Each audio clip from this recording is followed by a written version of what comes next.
You're such an asshole. All right, today's video is brought to you by what I say is my best writing, How Not to Become a Millennial. It's a very important book. I would say for the millennials, but you guys know everything.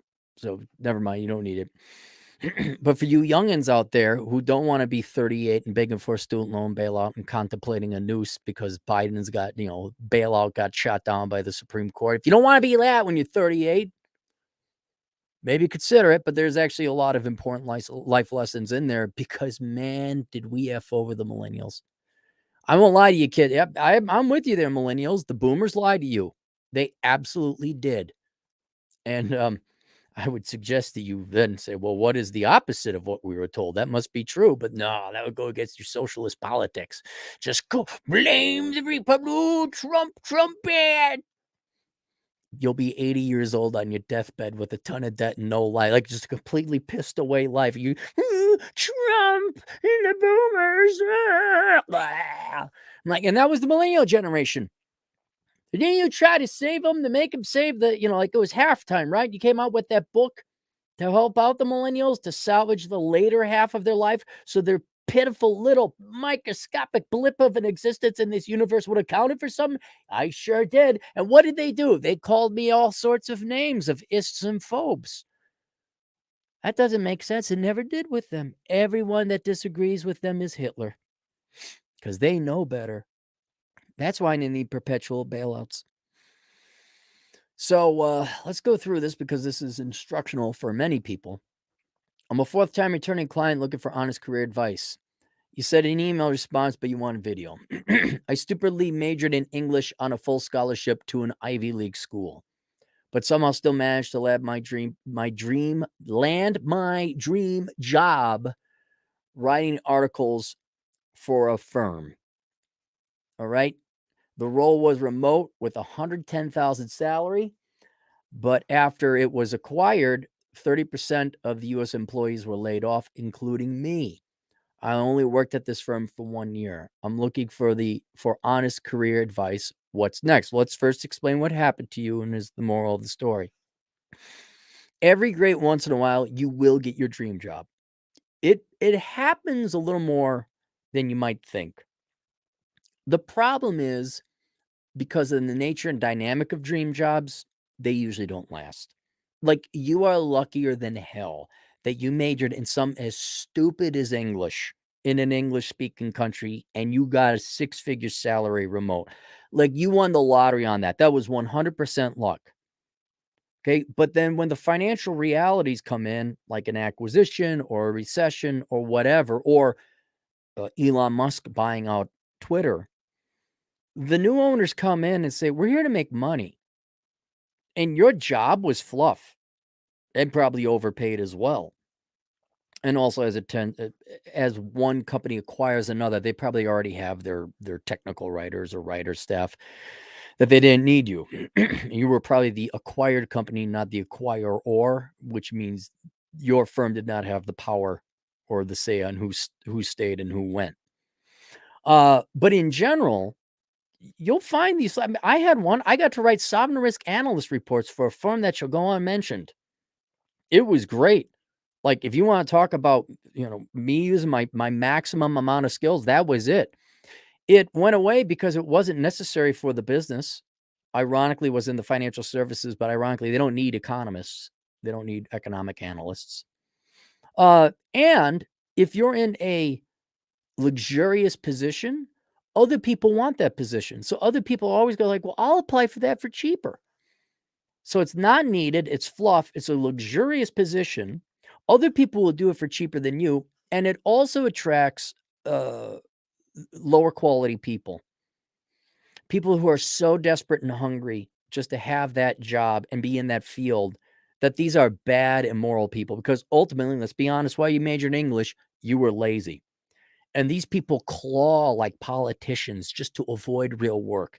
Anything but to have to go back and get a real job. And so when you're in these fields, like, for example, marketing, diversity and inclusion, I'm trying to think of other fluff, completely borderline unnecessary fields. HR maybe, but the arts, creativity, in your case, writing, oh, there's 1,000 people willing to take your job for half the pay. And the people who get promoted in there, all backstabbing assholes. Vile, evil, lazy sacks of shit. So even if you do have your dream job, you're going to have to deal with mentally ill people, which is what I had to deal with in the brief glimmering moment I had my dream job. And so because these are not economic, not cost beneficial, and they attract the mentally ill and the worst people of society, and there's constant competition for it, they're a very temporary phenomenon. If you have a dream job, you can expect that you're going to be fired, laid off, or they're going to make it absolutely impossible to work with your coworkers. You kind of see this like it's in every Harlequin romance show, movie, Hallmark Channel. The female hero, because it's always female love stories, essentially what those are. You watch them. I don't watch them, but you are aware of them. They always have some math avoidant, work avoidant job. They're a marketing director. They're a podcaster. They're a fashion designer. Oh my God. And they live in New York. And I mean, this is wonderful. And all the girls who watch it. I don't know if girls get off more to the job and the career, this mythical job and career that the heroine of the story have, or if it's the love interest. I think most of them it's like porn, career porn is what it is. Oh my God, she's a journalism major and she makes $250,000 a year. Oh my God, I'm gonna be that someday. Now you're gonna be poor begging for a student loan bailout. There's a truck stop down there, right down there. That's how you pay it off. What do you mean? You'll find out. Or then even more recently, do you remember there was like that fad of the most insufferable, those ASMR girls? Today is a day in my life working at whatever, Google, Facebook, Twitter. Okay, so there's Stefan. Oh, he's just the funny guy, and he's like my BFF, and he's gay. We promised each other we'd get married if we didn't find anyone by the time we were 30. And so here's our buffet made by a 5-star Michelin restaurant person.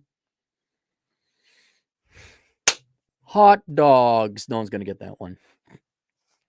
Just this pampered. That wasn't gonna last.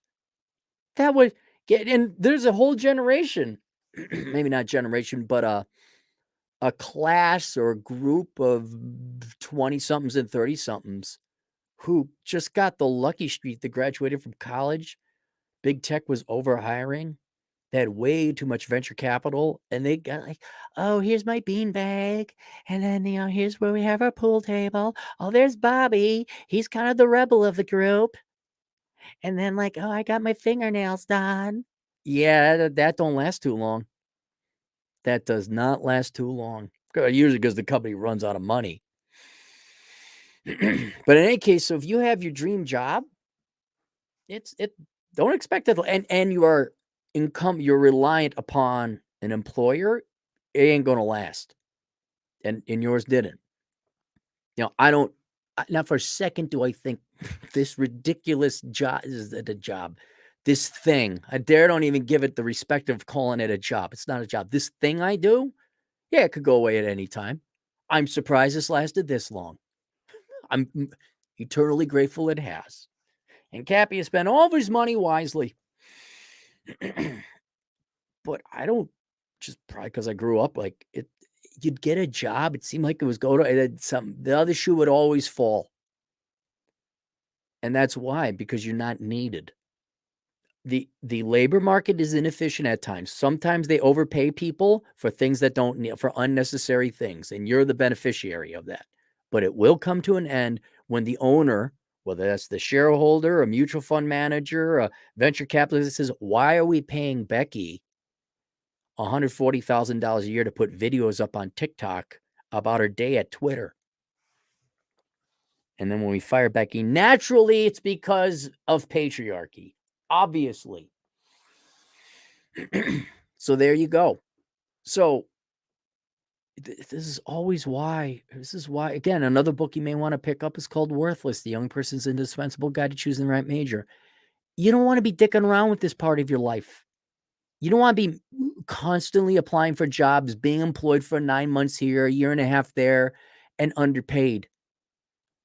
Right? The last thing you want to be is a journalism major in the United States. The last thing you want to be. You don't want to be a journalist. You want to be an engineer and accountant. And then on the side, if you want to be a podcaster or a journalist or a ASMR girl, annoying pain in the ass quanta on TikTok, fine, go be that. But you need a daytime job that's reliable, and you don't have to worry about it anymore. And so, that's why I recommend you get those books. So let's go on to your specifics. I'm only a youngish man, but I have a short lifespan due to major health issues. So the way I see it, I could A, try to find related roles working for the same industry while writing novels, or B, learn a totally new in-demand skill set like data analysis. There you go. There you go. Now, look, you are going to die early. But that time frame you've given me, which I don't want to identify you too much, look, you want to keep you blew your load. You won the lottery early, and now you're going to have to go back and get a real job. It's going to make your life easier. So you're going to have to go back and get a real degree or real certifications like data analysis. I mean, keep applying. Yeah, fine. If you can, you got on your resume, maybe they are hiring. Go ahead. I'm not saying don't. It doesn't cost you anything except a little bit of time to send out some resumes. Maybe you can get a repeat or a three-peat, but it's not a stable career. It's just going to make your already shortened life worse. So, and I like how find related roles working in this industry while writing novels. Yeah, you can write novels on the side. That's what I did. B, learn a totally new in-demand skill set like data analysis. Yes, and so far you're going to do A and B. C, search for related roles while getting more certifications within the industry. While at the industry, I got a certificate. There are 2,500 certification exams to get my full certificate. This will qualify me for roles as an administrator. You're not going to get that. It might qualify you like on paper. To do that, you would need years experience or have to start as like a admin. Now, that's cheap certifications. Sure. Go ahead, do it. Send in some resumes. But you're not going to start as the administrator. you will start as a rookie entry level. But most of those compensation roles require lots of previous administration experience. Right. So that's not a bad field to get into. You're just going to have to start entry level. I'm not afraid of hard work, but I can't afford to waste the life I have left. I've even considered becoming T-Rash abroad teaching English. Hey, if it pays the bills, all right. Or the Smith & Wesson retirement plan if I can't reasonably expect to sustain my lifestyle and pay my medical bills. Well, that's extreme. That's like the last case of emergency. That's like you're in pain and you got 3 months left to live. That's what the Smith & Wesson retirement plan is. It's not like I had a bad Tuesday and stubbed my toe. Well, here's the Smith & Wesson retirement plan at 27. That is not what the Smith & Wesson plan retirement plan is.